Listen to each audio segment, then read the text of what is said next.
What's going on, guys? Welcome to another edition of MademB and Narik Reviews. I'm Narik, and this is MademB. Hi. And we are going to be reviewing the first season of Penny Dreadful.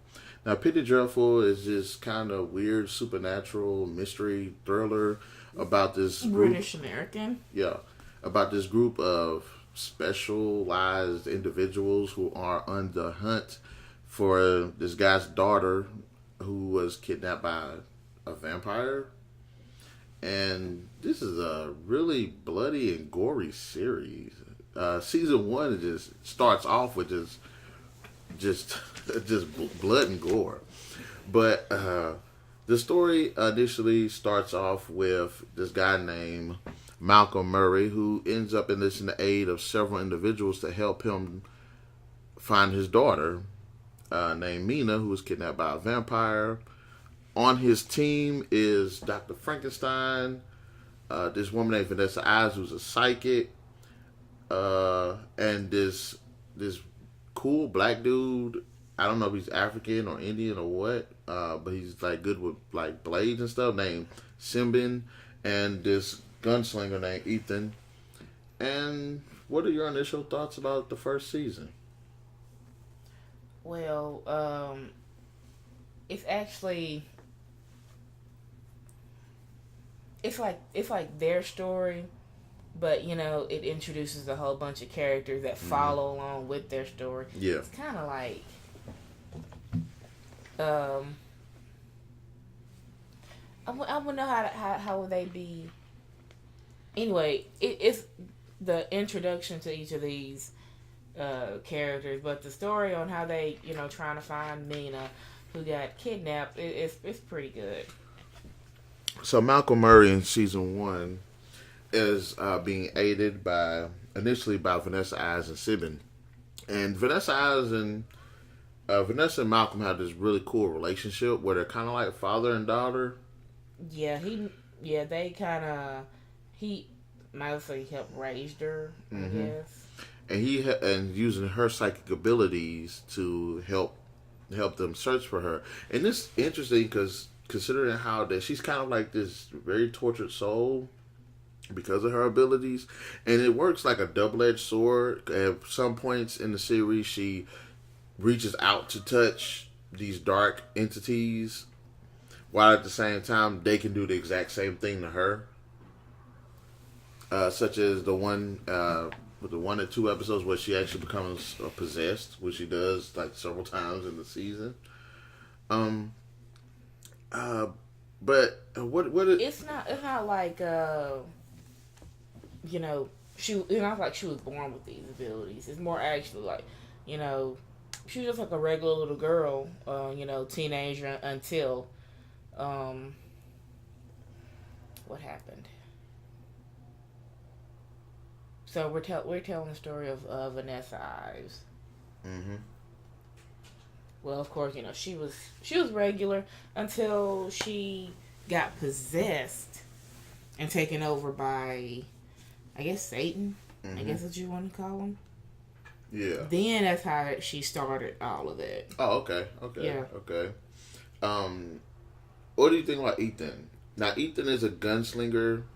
Used to be in the war, and he ends up getting enlisted to the group after they see his performance at a gun show.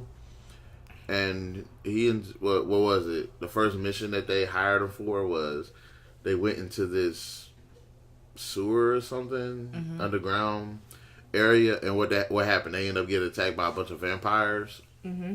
So, like, I like how Ethan is introduced into the group. But the thing is, a gunslinger, like, they would need him for that. I mean, he was a war veteran too. Cause that's kind of the reason why he's there, because he was in the war. But I think it's good to have him because he does come in handy. I mean, all the fights they get into, and he has to blow people away. And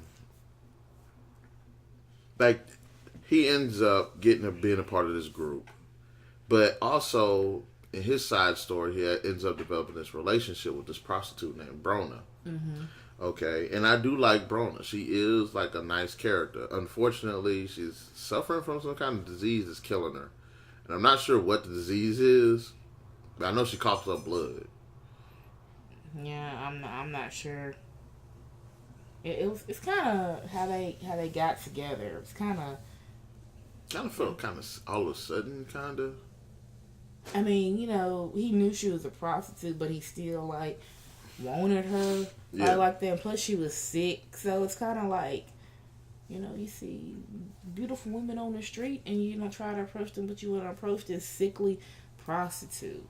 I mean, like I said, she's cool. She's got a nice story to her of her own. But I'm just saying, Yeah. It's not likely. That's all I'm saying. It's not likely that somebody would approach a very sick prostitute and, they start having this relationship. Mm-hmm. And as much as I like those characters, Malcolm and Sibling and Vanessa. And who? Sembene, the black guy. Sembene. Sembene. I don't know. I think Sembene. I don't know his name. You said Sembene. You just mumbled it.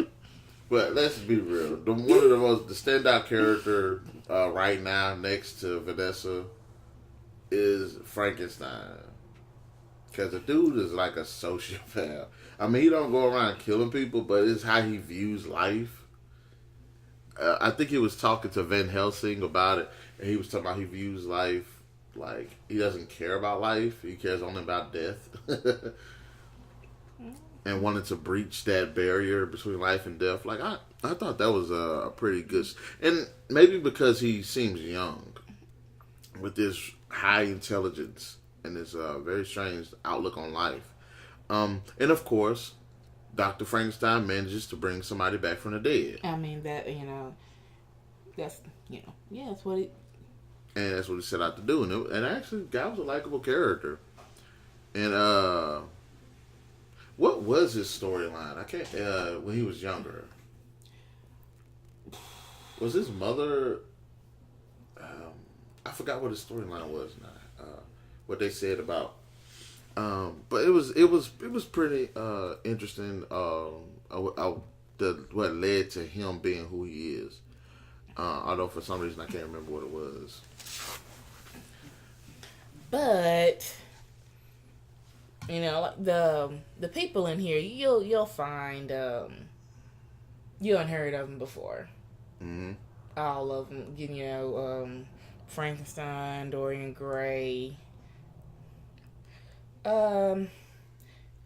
Which episode did you like? I'm kind of running out of things to say. Which episode did you like? I'm not really sure because all of them had some interesting aspect to them that I thought helped give a lot of the characters depth, and also to give the characters a bit of backstory, and also to kind of push the relationship. Maybe I could say I liked the one where she was possessed. That was toward the end. Yeah, episode. I think it was called Possession. Yeah. Okay. So I like that was a pretty good episode, and she went ham. What was the episode where they went to that ball or wherever it was, and she got possessed in there? Yeah. When they had like the psychic reading, the seance. The seance. That was the second episode. I think. It was. Oh, that was. I guess so. That was a really good episode. Mhm. No, that wasn't that episode. It wasn't that episode. Oh, it was that episode. I'm sorry. Let me shut up. It comes to her.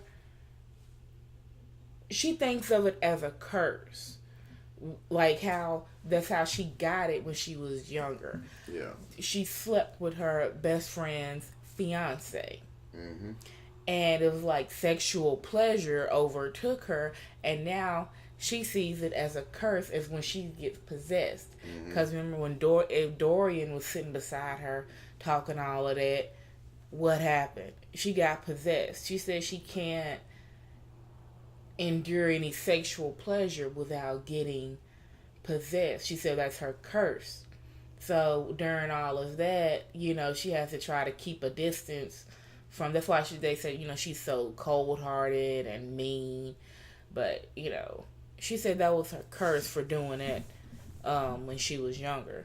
Yeah, Which I think that was an interesting story. Yeah, pretty deep. Just like sex brings about guilt, which brings about her being possessed. Which was kind of messed up that happened. Mm-hmm. It was interesting. Now, this is one thing I wanted to kind of touch on a little bit was Vanessa and Dorian's story. Now, Dorian Gray, I don't know. I don't think they actually said it in the series, in the season 1 yet. But Dorian is actually an immortal. Mm-hmm. And, and him and Vanessa end up kind of having this, like, relationship.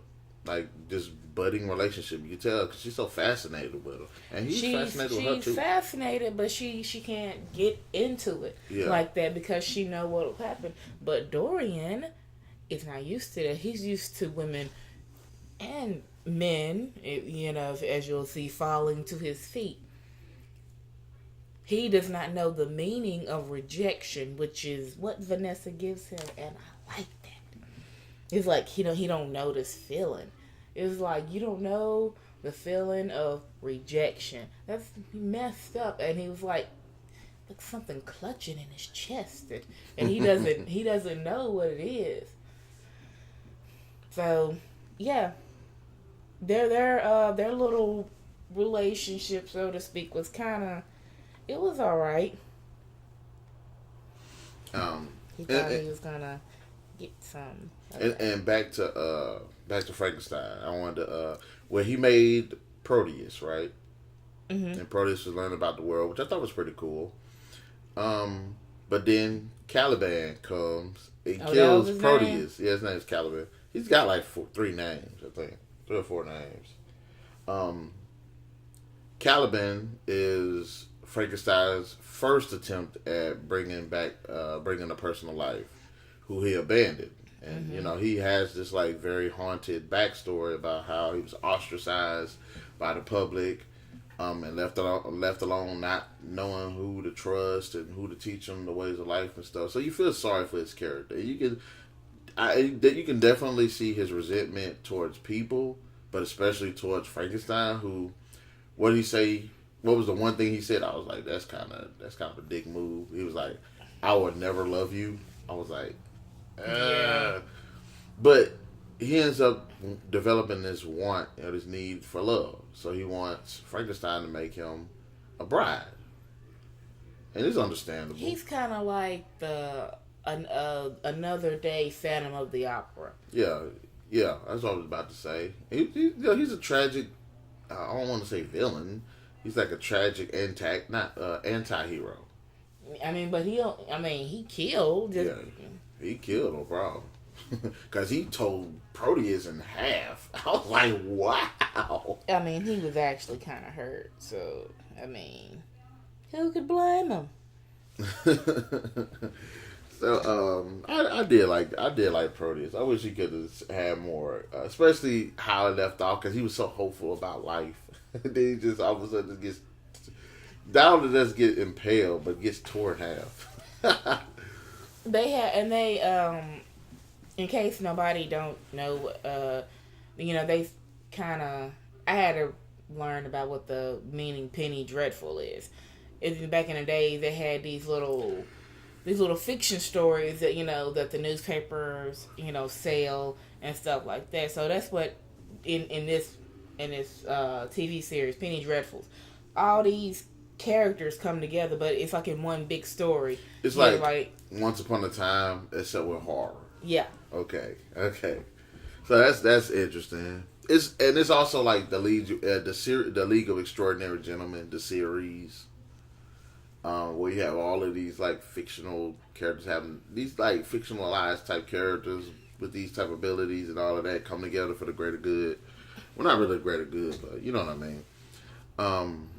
Also, Malcolm and Vanessa have this special relationship, and he stated several times that he would leave Vanessa to die if it meant saving his daughter, who comes to Vanessa and her psychic abilities, and it is revealed that she's kind of using being bait to try to find him or whatever, because it's interesting. You learn in the series that the vampire, the master, whoever this guy is orchestrating everything. Even though he has Mina, that's not his objective. He wants Vanessa. Mm-hmm. Now, as far as Vanessa's concerned, I'm not sure about the whole reincarnation of the goddesses and all that. I think that's a little bit too far-fetched. But if, in the later season, if they can actually bring it together where because if it seems far-fetched in a way, because you're like, okay, you got vampires and stuff. That seems like low-level type monsters, and then all of a sudden you got gods. It's like, okay. But this master cat actually wants Vanessa. And I did like the conclusion that happened at the end that shows where Malcolm's heart was. Because for all the stuff he kept saying about how he would throw Vanessa under the bus, what did he end up doing? He killed his daughter to save Vanessa. But did he really? Yeah. He really? Oh, okay. He really killed her.